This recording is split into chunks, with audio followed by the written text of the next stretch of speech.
오늘 본문은 하나님 나라의 때와 그리고 그 때를 준비하는 제자에 대하여 말씀하고 있습니다. 앞서 예수님께서 행하셨던 10명의 나병 환자를 치유하시고 그리고 하나님께 영광을 돌리며 감사하였던 한 사람에게 하나님의 구원을 선포하신 사건은 하나님의 나라가 이미 시작되었음을 보여주고 있습니다. 누가복음 4장 18절에서 예수님은 이사야의 말씀을 인용하여서 하나님의 나라는 주의 성령이 임하여서 포로된 자에게 자유를, 눈먼 자에게 다시 보게 함을 전파하며 눌린 자가 자유케 되어지는 것이다 라고 말씀하셨습니다. 이처럼 병에서 또는 상처로 눌려있던 자들, 고통당하는 자들이 그것으로부터 자유함을 얻는 것, 이것은 바로 하나님의 나라가 지금 시작되어 확장되고 있음을 보여주는 것입니다.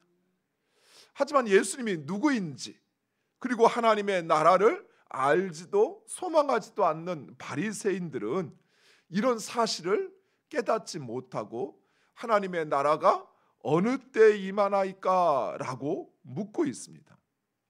실상 바리새인들은 하나님의 나라에는 관심이 없었습니다. 그들은 과연 하나님의 나라의 표징이 어떤 것일까? 어떤 기적들이, 어떤 증거들이 나타날 것인가 하는 것에 관심이 있었던 것입니다. 무엇보다도 그들이 소망하는 하나님의 나라는 세상적이고 물질적인 그런 나라였습니다. 즉 로마의 지배로부터 또 이방 왕이었던 헤롯의 지배로부터 이스라엘의 독립을 쟁취하는 것, 이것이 하나님의 나라라 생각을 했던 것입니다. 예수님은 그들에게 하나님의 나라는 볼 수 있게 임하는 것이 아니다라고 말씀하고 있습니다. 즉 하나님의 나라는 그들이 원하는 그런 표적과는 상관이 없다는 것입니다. 누가복음 11장에서 똑같은 장면이 반복되고 있습니다. 바리새인들이 예수님에게 하나님의 나라의 표적을 요구하자 예수님은 요나의 표적 밖에는 보여줄 것이 없다 이야기합니다. 성경에서 이 요나의 표적은 여러 의미로 사용되기도 합니다. 이 요나의 표적은 요나가 물고기 뱃속에 있었던 것처럼 예수님의 죽음을 이야기하는 것이기도 하고, 또한 오늘 본문에서 말하는 요나의 표적은 하나님의 나라의 구원이 선포되는 것을 의미합니다. 즉 요나가 니느웨 사람들에게 하나님의 구원을 선포했던 것처럼 하나님의 구원이 선포되어지는 것, 그것이 곧 하나님의 나라가 가까이 왔다는 것을 보여주는 증거라는 것입니다. 표적이라는 것입니다. 구원이 선포된다는 것은 곧 하나님이 니느웨를 심판하시기 위하여 그들에게 하나님의 구원을 선포했던 것처럼 하나님의 나라가 임하기 전에 하나님의 구원이 선포되어 그들을 구원하시는 것이죠.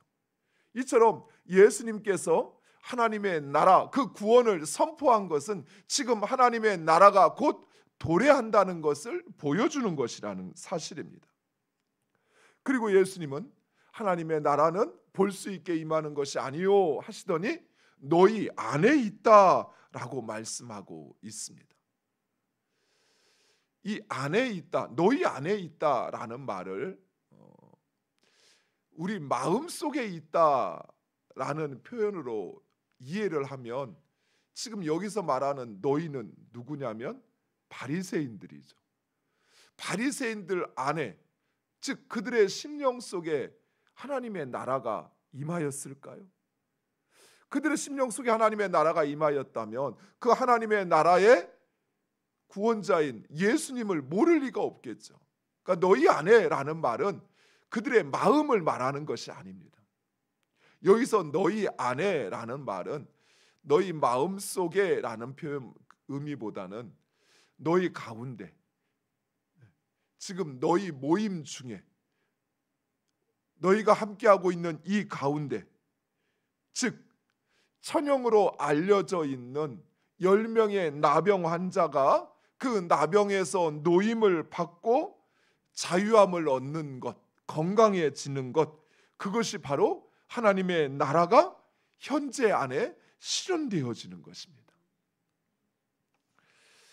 하지만 바리새인들은 이런 사실에는 관심도 없고 알고 싶지도 않았습니다. 그래서 엉뚱한 소리를 하고 있는 것입니다. 사랑하는 성도 여러분, 오늘날도 마찬가지입니다. 많은 사람들이 하나님의 나라를 예수님의 재림과 함께 이루어진다라고 생각을 합니다. 그러나 하나님의 나라는 예수님의 초림 때부터 이미 시작되었습니다. 즉 하나님의 구원이 선포된, 예수님이 오셔서 회개하라 천국이 가까이 왔느니라, 니느웨 백성들에게 하나님께서 이 땅을 심판하실 것이다 라고 선포했던 것처럼 예수님께서 이 땅에 오셔서 회개하라, 하나님의 나라가 가까이 왔느니라 라는 말씀이 선포되는 순간, 하나님의 나라가, 그 날이 전파되는 순간 이미 하나님의 나라가 시작된 것입니다. 물론 예수님의 재림을 통해서 그 하나님의 나라는 완성될 것입니다. 그러나 지금 오늘날도 하나님의 나라는 계속 확장되어지고 있습니다. 즉 하나님의 나라는 하나님의 뜻이 이루어지는 것인데, 그 하나님의 뜻, 곧 모든 이들에게 예수 그리스도의 복음이 선포되어 구원받는 것, 그것이 하나님의 뜻이잖아요. 그 하나님의 뜻이 이루어지고 있는 지금이 하나님의 나라가 이루어져 가고 있는 것입니다. 하나님의 뜻을 보면 누가복음 4장 18절에서 포로된 자에게 자유가, 눈먼 자가 다시 보게 되고 눌린 자가 자유케 되어지는 주의 은혜의 해가 선포될 것이다 라고 말씀하셨습니다. 좀 더 구체적으로 죄와 사망에 포로된 자가 예수 그리스도를 통해서 자유케 되어지고, 영적 세상을 보지 못하던 자들이 영적 세상을 보고 기뻐하며, 병과 고통과 상처로 눌린 자들이 그 모든 것에서 자유케 되어지는 것, 단순히 병 고침을 받는 것이 아니라 병의 고통에서 또 마음의 그 상처에서 자유하는 것, 그리고 예수 그리스도의 구원의 복음이 선포되는 것, 이것이 바로 하나님 나라의 증거인 것입니다. 사랑하는 성도 여러분, 하나님의 나라는 이미 시작되었고, 그리고 우리는 그 나라를 이루어가고 있다는 사실을 기억하시기 바랍니다. 우리 마음속에 그저 하나님의 나라는 저 죽음 너머에, 또는 그냥 아무것도 하지 않고 편안하게 있는 곳이다 라는 것을만 생각을 하는데, 물론 하나님의 나라는 이 세상과 비교할 수 없는 영생과 복락의 삶이 주어집니다. 그러나 그 삶이 죽어서만 가는 것이 아니라 이미 예수 그리스도가 내 안에 계시고, 그리고 그 하나님의 나라의 질서를 따라 사는 우리들에게는 완전한 형태는 아니지만 그 하나님의 나라를 누리고 경험하며 살아가는 것입니다. 또한 죄와 사망에 눌린 자들에게 예수 그리스도의 복음이 들어가면 그가 더 이상 죄로 인해 괴로워하지 않고 또 사망으로 인하여 두려워하지 않게 되는 것이죠. 포로된 자가 자유케 되어지는 거죠. 죄와 사망에 포로되어서 항상 두려움과 절망 속에 살아가던 이들이 예수 그리스도로 인하여 소망을 이야기하게 되는 것이죠. 또한 영적 세상을 보지 못해서 육체적인 시각장애만이 아니라 영적 세상을 보지 못해서 그저 눈에 보이는 현실에 매몰되어 살아가던 이들이 예수 그리스도로 말미암아 영적 세상을 보잖아요. 그래서 내 현실은 여전히 힘들고 어렵지만, 그러나 그 가운데서도 기쁘고 감사하고 소망을 이야기하잖아요. 어제 설교에서 이야기했던 것처럼 일선 자매는 여전히 화상의 후유증을 가지고 있지만 그러나 기뻐하고 감사하잖아요. 왜? 보이는 세계에 넘어 있는 영적 세계가 얼마나 귀하고 그리고 그 나라가 나를 위하여 준비됐다는 사실을 알고 그것을 보니까 기뻐할 수 있는 거죠. 감사할 수 있는 것이죠. 또한 병과 또 세상의 삶의 문제들로 눌려있던 자들이 하나님께서 나의 삶의 주인이 되시고 그리고 그 하나님의 섭리가 나의 삶을 주장하신다는 것을 깨닫게 되니까 그러니까 그 눌린 것으로부터 자유함을 얻게 되는 것이지. 그리고 예수 그리스도의 구원의 복음이 선포되어지는 것, 이것이 바로 하나님의 나라의 증거요 표적인 것입니다. 그 나라가 예수님이 이 땅에 오시는 그 순간부터 이미 시작되었고 우리는 그 나라를 이루어가고 있다는 사실을 기억하시기 바랍니다. 물론 여전히 우리는 현실의 아픔과 고통과 문제 속에 있습니다. 무엇보다도 우리 자신이 그 하나님의 나라를 온전히 살아가고 또 그 나라를 확장해내지 못하고 있는 우리의 현실들이 있죠. 그래서 괴로워하기도 하고 아파하기도 하고 슬퍼하기도 하고 또 하나님을 찾을 수밖에 없고 그래서 그 하나님 앞에 간구할 수밖에 없는 것이 우리의 현실이지만 그러나 또한 우리는 바로 그 하나님의 나라를 살아가고 있다는 사실을 기억하시면서 살아가기를 간절히 축원드립니다. 두 번째, 그리고 예수님은 제자들에게 미래에 완성될 하나님의 나라에 대해서 말씀하시면서 어떻게 준비해야 하는지를 우리에게 말씀하고 있습니다. 먼저 하나님의 나라는, 완성될 하나님의 나라는 모든 사람이 볼 수 있도록 임한다라고 말씀하고 있습니다. 따라서 여기 있다 저기 있다 유혹하는 소리에 현혹되지 말라는 것입니다. 하나님의 나라 곧 그리스도가 저기 금산에 진산에 있다 또는 저쪽 신천지 어디에 있다 하나님의 교회 어디에 있다 이런 말에 현혹되지 말라는 것입니다. 오늘날 수많은 이단들이 마치 그들의 교주가 재림 예수인 것처럼 말하지만 그들이 재림 예수가 아니라는 사실이 분명한 것은 오늘 말씀에 마치 번개가 치면 이쪽이나 저쪽이나 어디에서나 볼 수 있는 것처럼 예수님이 이 땅에 재림하실 때 모든 사람들이 재림하시는 예수님을 보게 될 것이다 말씀하고 있습니다. 그런데 그들이 말하는 재림 교주, 그들은 그들만이 볼 수 있는 곳에 제한되어 있잖아요. 감옥에 있잖아요. 여기 다른 사람 볼 수 있는 데 있는 것도 아니고 감옥 가 있고 사람들의 숨어서 가평에 숨어 들어가 있고 그게 무슨 재림 예수예요.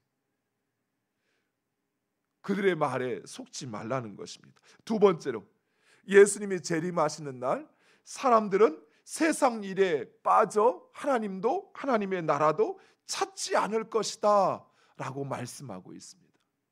이 말씀이 우리에겐 도전입니다. 오늘 말씀에 롯의 처가 그 소돔 땅에 하나님의 심판이 임하며도 불구하고 그녀가 그 땅을 도망쳐 나간 것이 아니라 되돌아보았던 이유가 무엇입니까? 그 땅에 남겨놓은 자신의 세상적인 즐거움과 기쁨과 만족을 주었던 물질, 이것들이 저곳에 있다라고 하는 것이죠. 이처럼 예수님이 재림하시는 날 세상 사람들은 하나님의 나라를 생각하지 못할 만큼 이 세상이 주는 즐거움에 또는 그 기쁨에 빠져들게 되고 종말을 의식하지 못하고 살아갈 것이다 라고 말씀하고 있습니다. 세상이 주는 기쁨, 세상에서 내가 얻었고 내가 세상에서 하고자 하는 그것이 그들에게는 너무나도 중요하니까 그래서 정작 하나님의 나라가 임하는 것에 관심도 없고 그리고 그 나라의 삶에 대한 소망도 없다라는 사실이. 사랑하는 성도 여러분, 이 말씀은 오늘날 우리에게도 도전이 됩니다. 예수를 믿는다고 하는 많은 사람들이 정말 예수님이 이 땅에 오시는 것을 소망하고 있을까? 예수님이 이 땅에 오시는 그것보다 오히려 내 아들이 잘 되는 게 중요하고, 내가 지금 아파트 분양 신청한 거 그거 당첨되는 게 더 중요하고, 지금 내가 하고 있는 이 사업의 결과가 더 중요하지 않을까요? 만약 주님이 애야 내가 왔어 그래도 주님이 잠깐만 기다려봐, 나 지금 이거 끝내고, 이러지 않을까요? 왜요? 세상 일에 우리의 마음이 지금 다 가 있다 보니까. 내가 왜 그 일을 하는지 그 중심도 잃어버리고 그저 그 일에 매몰되어 있다 보니까 정작 하나님의 나라 재림, 예수님이 재림하셨는데 그것에는 관심이 없는 거예요.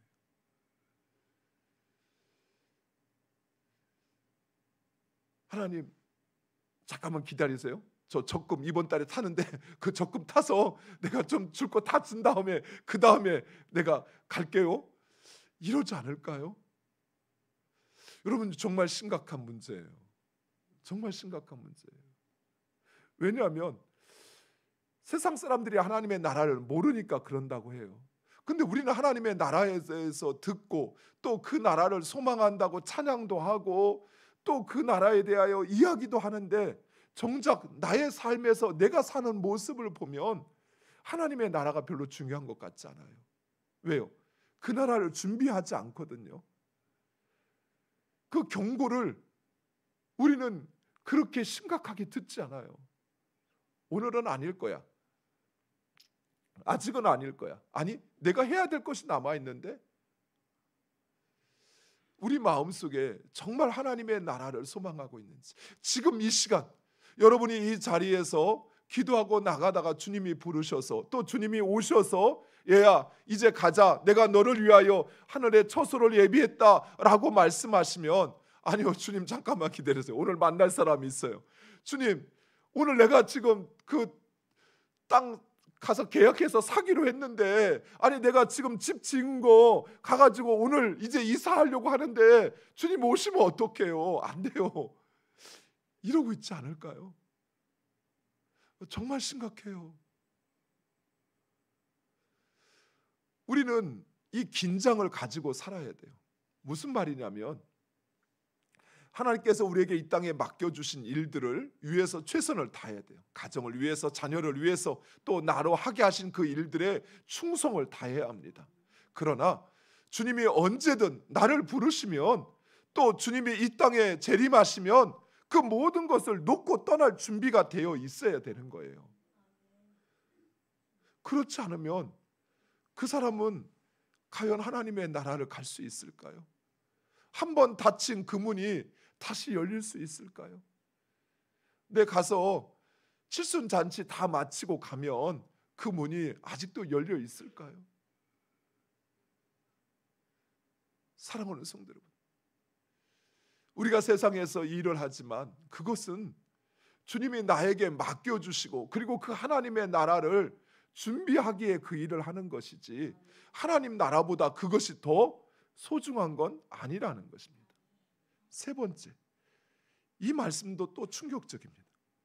종말은 전혀 생각하지 못한 때 찾아올 것인데, 그래서 잠을 자다가 한 사람은 데려감을 당하고, 오늘 본문 36절에는 없음이라고 되어 있는데 성경 밑에 관주에 보니까 두 사람이 밭에 있음에 하나는 데려감을 당하고 하나는 버려둠을 당할 것이요 라고 이야기합니다. 그리고 두 여자가 맷돌을 갈다가 한 사람은 데려감을 당하고 한 사람은 버려둠을 당할 것이다 라고 말씀하고 있습니다. 두 사람이 똑같은 일을 하고 있습니다.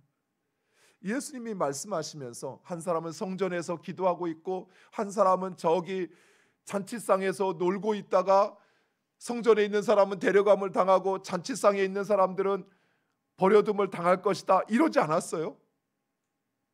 두 사람이 잠을 자다가 한 사람은 데려감을 당하고 한 사람은 남겨 버려둠을 당할 것이요, 두 사람이 밭에 있다는 말은 일을 하다가 한 사람은 데려감을 얻을 것이요 한 사람은 버려둠을 당할 것이요, 한 사람이 가정에서 두 사람이 맷돌을 갈다가 한 사람은 데려감을 얻고 한 사람은 버려둠을 당할 것이요, 똑같은 일을 하는데 누구는 데려가고 누구는 버려진다는 것이, 이게 무슨 차이가 있을까? 사랑하는 성도 여러분, 우리가 세상에서 일을 하지만 우리가 세상에서 일을 하는 이유와 목적이 무엇입니까? 나를 위해서, 자녀를 위해서, 가정을 위해서, 맞아요. 그런데 그보다 더 중요한 것은 주를 위해서. 주를 위해서 살았던 사람은 그가 잠을 자든 밭에서 일을 하든 맷돌을 갈든 그가 하는 일의 가장 궁극적인 목적은 하나님에게 있는 것이죠. 그래서 그 사람은 데려감을 얻는 것입니다. 그런데 열심히 밭에서 일을 하는데 그 사람은 그저 먹고 살기 위한 것이었어요. 맷돌을 가는데 그 사람이 하는 것은 내 가족들 잘 먹고 잘 사는 것, 그것이 오로지 유일한 목적이었어요. 하나님과는 상관이 없는 사람이에요. 그래서 그는 버려둠을 당하는 것입니다.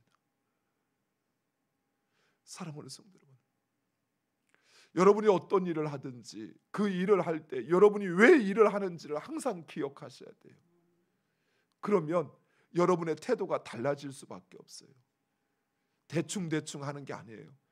내가 하는 일은 주를 위해서 하는 것이에요. 주님이 하는 것이에요. 그럼 어떻게 해야 됩니까? 내 생명을 다해서 해야 돼요. 죽을 힘을 다해서 그 일을 감당해야죠.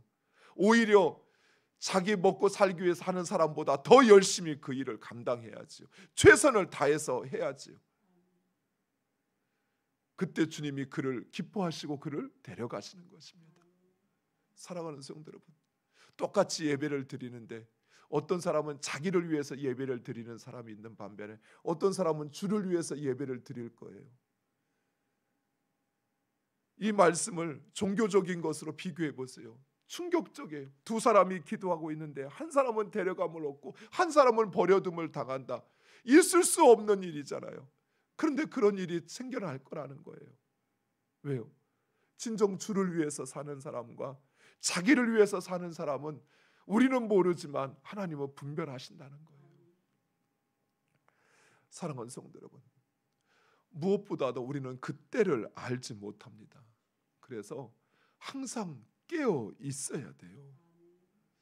영적인 어둠, 죽음의 자리, 곧 독수리가 임하는 죽음의 자리를 떠나야 한다는 것입니다. 우리는 영적으로 깨어 살아있는 곳에 있어야 돼요. 영적으로 깨어 살아있다는 것이 무엇입니까?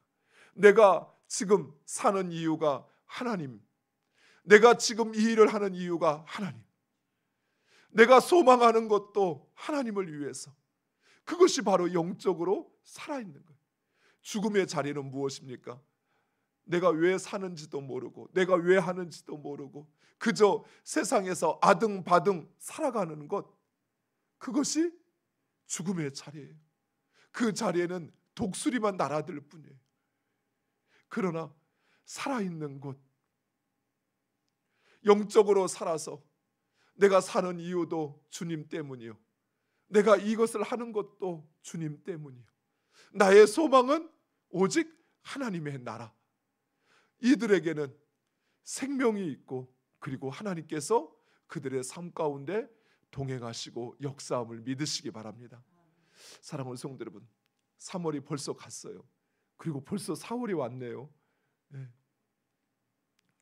이제 3월 마지막 날을 보내고 4월 첫날을 맞이하는데 다시 한번 우리가 사는 이유가 무엇인지, 그리고 내가 정말 하나님의 나라를 소망하며 사는 사람인지, 내 머릿속에 마음속에는 하나님의 나라가 있다고 하지만 내 손과 발은 하나님의 나라와 상관없이 살아가고 있는 것은 아닌지 돌아보시고, 그렇게 3월 한 달을 보냈다면 회개하시기 바랍니다.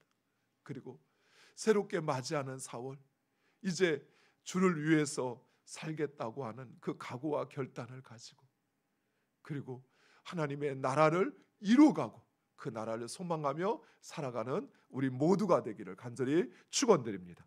기도